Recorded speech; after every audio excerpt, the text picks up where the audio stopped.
Our marriage was a silent movie. For 10 years, Sarah and I lived under the same roof, but we were worlds apart. We didn't fight, we didn't argue.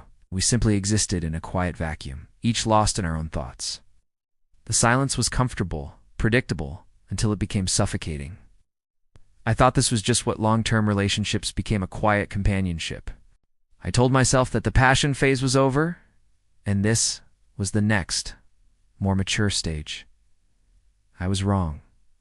The silence wasn't peace. It was the calm before a storm I never saw coming. It started with small things. Her phone, once left casually on the counter, was now always in her pocket, screen down. She started working late, citing new projects at the office. There were girls' nights that became more and more frequent. I tried to ask about her day, to bridge the growing gap between us, but her answers were short, vague. The silence that once defined our marriage was now filled with a tension I couldn't name. I felt a knot of anxiety tighten in my stomach, a persistent feeling that something was fundamentally broken. I wanted to believe her, I really did. But the pieces just weren't fitting together. The truth came out, not with a bang, but with a quiet digital beep. One evening, she left her laptop open on the couch. A message notification popped up on the screen.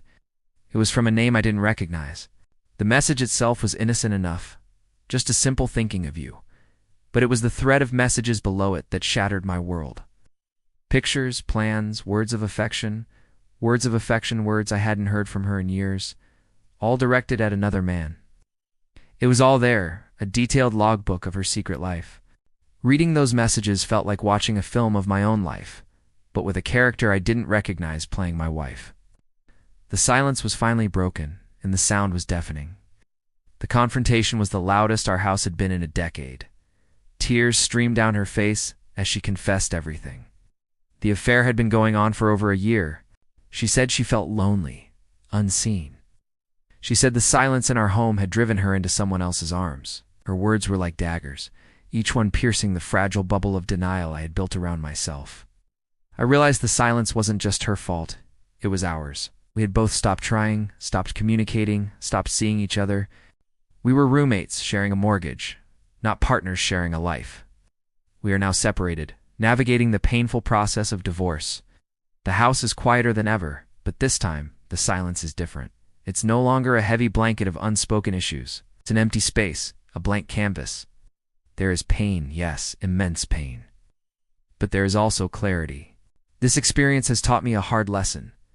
Communication is the lifeblood of a relationship. Silence isn't golden. It's a slow poison.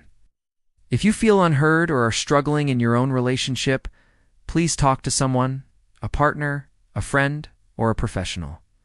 Don't let silence write the end of your story. Thank you for listening.